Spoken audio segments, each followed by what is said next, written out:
आज हम लोग जीन पियाजे के विषय में अध्ययन करेंगे। जीन पियाजे ने अपना सिद्धांत प्रकाशित किया था, जिसे अवस्था का सिद्धांत भी कहते हैं और संज्ञानात्मक विकास का सिद्धांत के नाम से भी जाना जाता है। जीन पियाजे का जन्म स्विट्ज़रलैंड में हुआ था। स्विट्ज़रलैंड में सन 1886 ईस्वी को हुआ था। जीन पियाजे को विकासात्मक मनोविज्ञान का जनक माना जाता है, क्योंकि इन्होंने अपने ही 3 बच्चों पर प्रयोग किया था और बताया था कि विकास होता कैसे है, विकास की क्या क्या अवस्थाएं हैं। चूँकि उन्होंने अपने विकास की 4 अवस्थाएं बताई है, जो आज हम लोग इसमें पढ़ेंगे। उन्होंने बच्चों को क्या कहा था? नन्हे वैज्ञानिक। क्योंकि क्या होता था ना कि छोटे बच्चे आपके घर पे भी होंगे, उन्हें आप कोई सा भी सामान दे दीजिए, वो क्या करेगा? सबसे पहले इसको तोड़ेगा, फिर जोड़ने का प्रयास करेगा। इसीलिए उन बच्चों को उन्होंने नन्हे वैज्ञानिक कहा है। पियाजे के सिद्धांत को अवस्था का सिद्धांत, संज्ञानात्मक विकास का सिद्धांत कहते हैं।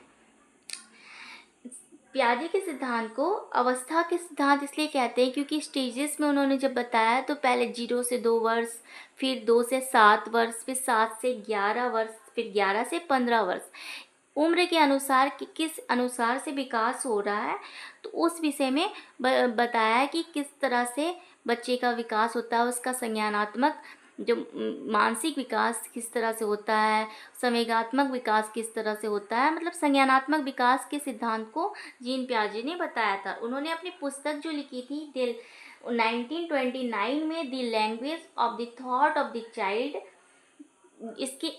इस पुस्तक में भी उन्होंने विकासात्मक मनोविज्ञान के बारे में बताया था और अपने ही 3 बच्चों पर प्रयोग किया। उसके बाद हम लोग जानेंगे कि उन्होंने जो अपने संज्ञानात्मक विकास की जो अवस्थाएं हैं, जिसे कॉग्निटिव डेवलपमेंट ऑफ 4 स्टेजेस जो है, तो उसमें पहला जो स्टेज है, सबसे पहला स्टेज है संवेदीगामक अवस्था, जिसको हम लोग सेंसरी मोटर स्टेज के नाम से जानते हैं। और ये 0 से लेके 2 वर्ष की अवस्था होती है। कोई भी बच्चा जब 0 से 2 वर्ष के बीच में होता है तो वो संवेदीगामक अवस्था में होता है, अपने सेंस ऑर्गन के जरिए महसूस करता है और अपने व्यवहार को प्रदर्शित भी करता है। दूसरा है पूर्व संक्रियात्मक अवस्था। ये 2 से 7 वर्ष की आयु तक होता है और इसको हम लोग बोलते हैं प्री ऑपरेशनल स्टेज।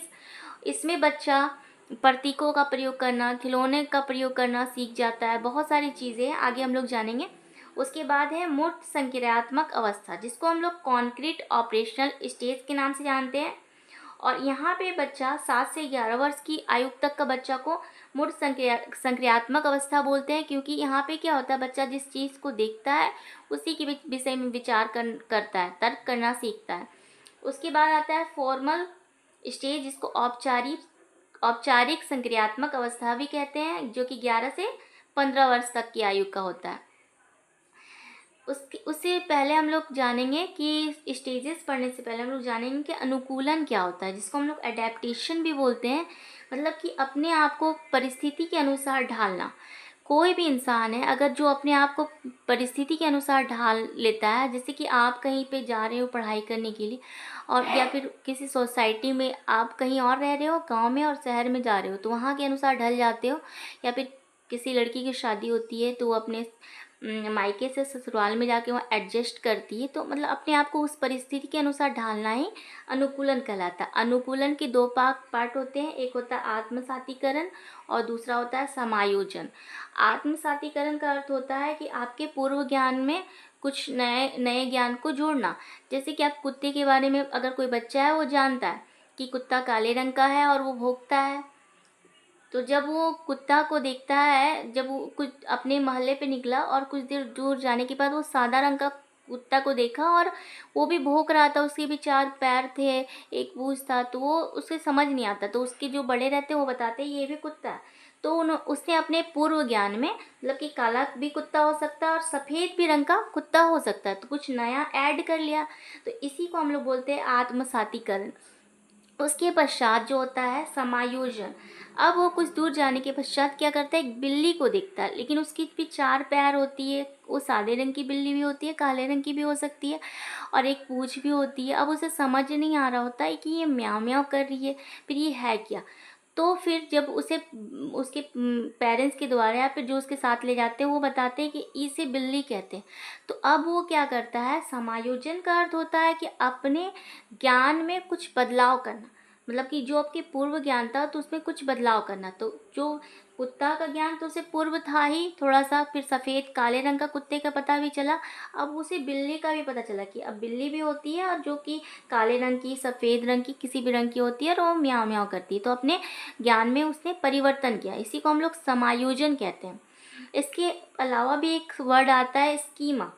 स्कीमा भी हम लोग को देखने को मिलता है जब भी सीटेट वगैरह का एग्ज़ाम है तो उसमें भी आता है। और स्कीमा होता क्या है, जैसे कि अभी हम लोग यूट्यूब पे क्लास वगैरह करते हैं, हिमांशी मैम की क्लास हो गई, सचिन सर की, तो आपके माइंड में एक बार आपने देखा तो आपके माइंड में एक छाप छाप है कि जब भी आप कोई भी सीडीपी का क्लास देखिएगा तो हिमांशी मैम का ही चैनल को सर्च कीजिएगा, तो ये आपके माइंड में है। उसी प्रकार बच्चे को जब छोटा बच्चा होता है तो बता दिया जाता है कि आपके मामा है, आपकी मम्मी है, पापा है, तो उसके माइंड में छाप छूट जाता है इसकी मम्मी, या फिर कोई भी बात जैसे कि बिल्ली या कुत्ता वाली बात है तो उसको बता देने पर उसके मन माइंड में एक छाप मस्तिष्क में छोड़ जाता है, तो उसकी को हम लोग स्कीमा के नाम से जानते हैं।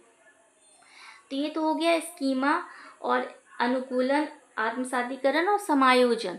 इसके बाद हम लोग अब पहले स्टेज के विषय में अध्ययन करेंगे जिसको हम लोग बोलते हैं संवेदी कामक अवस्था, sensory motor stage. Sensory motor stage जो होता है 0 से 2 वर्ष तक का बालक में, बच्चे में होता है।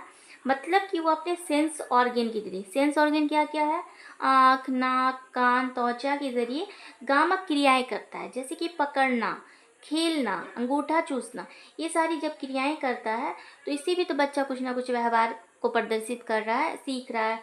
तो ये सारा चीज़ संवेदी गामक अवस्था में आता है। बच्चे को कुछ भी भूख लगेगा, प्यास लगेगा या कुछ भी उसको महसूस होगा, वो रोएगा, तो ये भी उसकी क्रियाएं ही हैं। तो अपने संवेदी सेंस ऑर्गन के जरिए, अगर छोटा बच्चा है 0 से 2 वर्ष का, तो किसी भी चीज़ को पकड़ना चाहेगा, गर्म चीज़ को पकड़ता है तो उसका हाथ जल जाता है, दोबारा उसको नहीं पकड़ेगा क्योंकि सेंस ऑर्गन के जरिए वो सीखता है। तो इस तरह से उसके वो मतलब कि अपना गामा क्रियाएं प्रदर्शित कर रहा है। उसमें एक गुण पाया जाता है वस्तु अस्थायित्व का गुण, जिसको ऑब्जेक्ट परमानेंस भी बोला जाता है।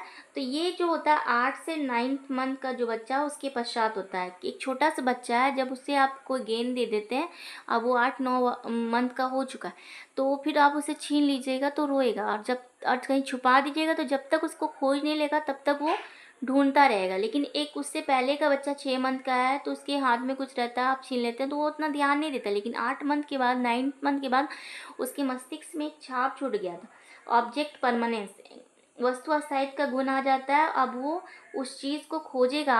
8-9 मंथ का जो बच्चा है उसके पश्चात 2 वर्ष 2.5 वर्ष का बच्चा उस चीज़ को जब तक नहीं ढूंढता है तब तक वो चैन से नहीं बैठता है। तो ये हो गया आपका संवेदी कामक अवस्था। उसके पश्चात हम लोग अध्ययन करेंगे पूर्व संक्रियात्मक अवस्था, जो कि 2 से 7 वर्ष तक का होता है। मतलब कि यहाँ पे इसको हम लोग सिंबॉलिक स्टेज के नाम से भी जानते हैं। बच्चा शब्दों और प्रतीकों का प्रयोग करना सीख जाता है। बच्चा किस प्रकार व्यवहार कर रहा है, बच्चा अपनी क्रियाएं कैसे कर रहा है, बच्चा सीख कैसे रहा है, तो इस विषय में हम लोग जान रहे हैं कि सबसे पहले संवेदी गामक में हमने सेंस ऑर्गन के जरिए बच्चा सीखता है। दूसरा है पूर्व संक्रियात्मक अवस्था में बच्चा प्रतीकों और शब्दों का प्रयोग करना सीख जाता है। इसको हम लोग सिंबॉलिक स्टेज भी कहते हैं। दूसरा बोला जाता है खिलौने की आयु भी बोला जाता है, मतलब कि काल्पनिक जो खिलौना होता है वो उसकी एज भी बोला जाता है। और भाषा का विकास, इस एज में बच्चे का भाषा का विकास बहुत ही तेज़ी से होता है। आप लोग नॉम्स चॉम्स्की के बारे में जब पढ़ेंगे तो जानेंगे कि भाषा का विकास कितना जल्दी होता है। भाषा अर्जन करने की लैंग्वेज एक्विजिशन डिवाइस LAD का जो होता है बच्चे के मस्तिष्क में फिट होता है। 5 साल का बच्चा बहुत ही जल्दी भाषा का विकास हो जाएगा उसके अंदर। अगर आप कहीं गए, अमेरिका गए, आप और आपका बच्चा 5 साल का से भी 5 साल का बच्चा है, वो जाता है तो वो सबसे पहले इंग्लिश को सीखेगा, क्योंकि अर्जन करने की क्षमता बहुत जल्दी है, उसके माइंड में LAD फिट होता है। तो इसके विषय में आगे हम लोग पढ़ेंगे।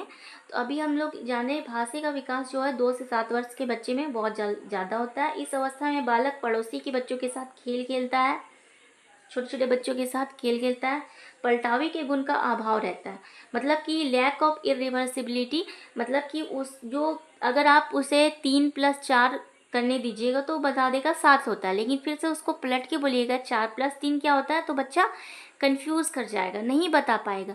अगर आप उसको बोलिएगा आपके घर से यहाँ से आपके घर की दूरी 1 किलोमीटर है, तो स्कूल की दूरी, घर से स्कूल की दूरी 1 किलोमीटर, तो फिर पूछेगा स्कूल से घर की दूरी कितने, तो वो कंफ्यूज कर जाएगा। अगर वो 2 का पहाड़े आनता है, 2 × 3 6 होता है, फिर आप उसका 3 × 2 पूछिएगा तो वो नहीं बता पाएगा, कंफ्यूज कर जाएगा, मतलब कि पलटावी का गुण का अभाव रहता है। एनिमिज्म, जीववाद का अभाव रहता है, मतलब कि सजीव और निर्जीव में अंतर नहीं कर पाता है। 2 से 7 वर्ष का के बीच का बच्चा सजीव और निर्जीव के बीच अंतर नहीं कर पाता है। जब भी उसको आप देखे होंगे, छोटे बच्चे होते हैं, ठोकर लग जाता है दीवार से या फिर मतलब कि कोई चौखट से या फिर किसी लकड़ी से, तो फिर जब भी बच्चे की मम्मी होती है तो उस लकड़ी को मारती है, तो उसको लगता है कि लकड़ी को ही मारा गया तो उससे भी दर्द हो रहा है।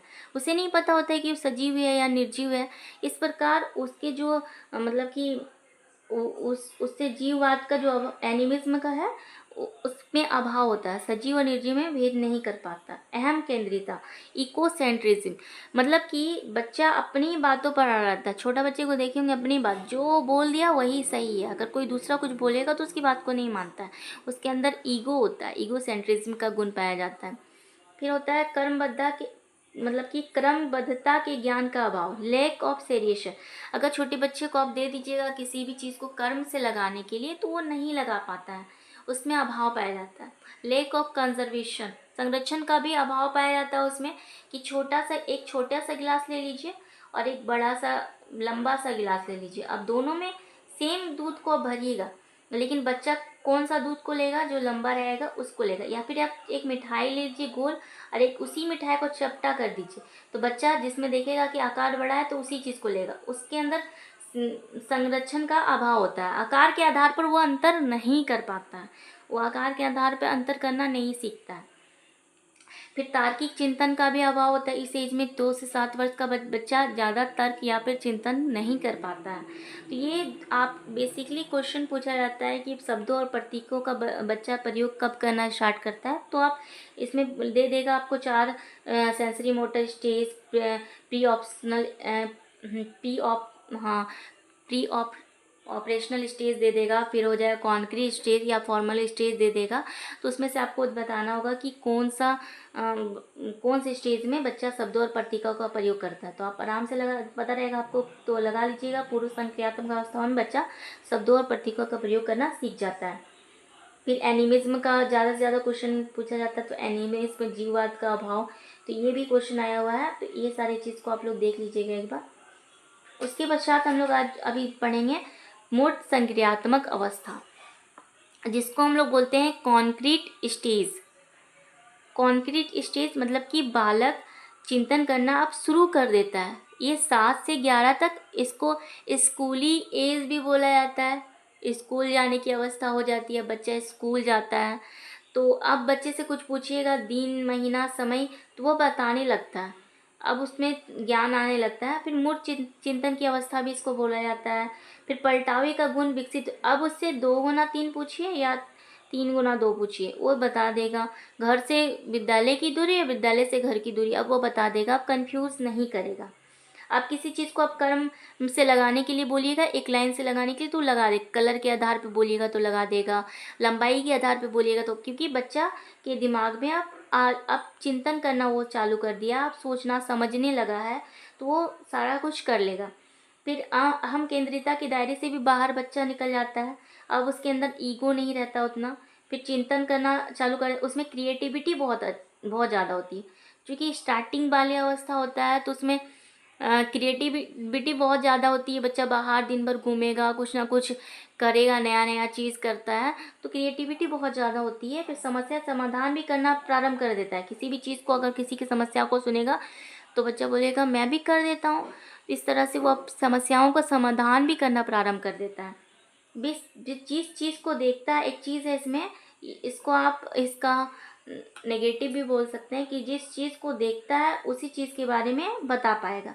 मतलब कि जैसे कि अब 6, 7, 8 का बुक देखे होंगे तो 6 क्लास में वर्ग हम लोग पढ़ते हैं त्रिभुज, फिर हो गया वर्ग, तो ये सब को चित्र हम लोग बनाते हैं, तब बच्चा को पता चलता है ये वर्ग होता है, ये त्रिभुज होता है। और बिना बताए उस उन को हल करने के लिए बोलेंगे तो नहीं हल कर पाएगा। या फिर किसी देश के विषय में अगर बोलेंगे कि अमेरिका, तो उसको दिखाना पड़ेगा कि तभी बच्चा सोच पाएगा। मतलब कि किसी भी चीज़ को बिना देखे वो उसके बारे में नहीं सोच पाता है, नहीं उतना समझ पाता है। तो जिस चीज़ को देखता है उसी के बारे में बता पाएगा। उसके बाद चौथा स्टेज और आखिरी स्टेज है औपचारिक संक्रियात्मक अवस्था, जो कि 11 से 15 वर्ष की आयु तक का बच्चा होता है। इसको फॉर्मल ऑपरेशनल स्टेज के नाम से जाना जाता है। यह संज्ञान की सर्वोच्च अवस्था होती है, सर्वोत्तम अवस्था या सर्वोच्च अवस्था होती है, सबसे ऊपर का ऊपरी स्टेज होता है। अब इसमें जितना भी उसका गुण में कमी था सब पूरा हो जाता। अब बिना देखे भी वो चिंतन करना लगेगा, चारों तरफ का डाइवर्जेंट थिंकिंग आ जाएगा, कल्पनात्मक चिंतन आ जाएगा, और प्रत्येक चिंतन बिना देखे भी चिंतन करने लगेगा। अब ये इस एज में बच्चा 11 से 15 वर्ष तक का बच्चा किशोर अवस्था में प्रवेश कर जाता है, तो अब वो अच्छे से सोचने समझने लगता है और चिंतन करने लगता है। इसलिए इसे उस संज्ञान की सर्वोच्च अवस्था ही बोलते हैं। और फॉर्मल स्टेज में बिना देखे भी चिंतन करना शुरू कर, इसको अमूर्त चिंतन की अवस्था भी के नाम से जानते हैं। अमूर्त चिंतन, बच्चा अमूर्त चिंतन करना कब प्रारंभ कर देगा, क्वेश्चन में आ जाएगा तो आप लोग बोलिएगा औपचारिक में। मूर्त चिंतन कब करना प्रारंभ करेगा, तो मूर्त संख्यात्मक में, मतलब कि कॉन्क्रीट स्टेज में। तो इस तरह से आपका जीन पियाजे आज समाप्त होता है। धन्यवाद।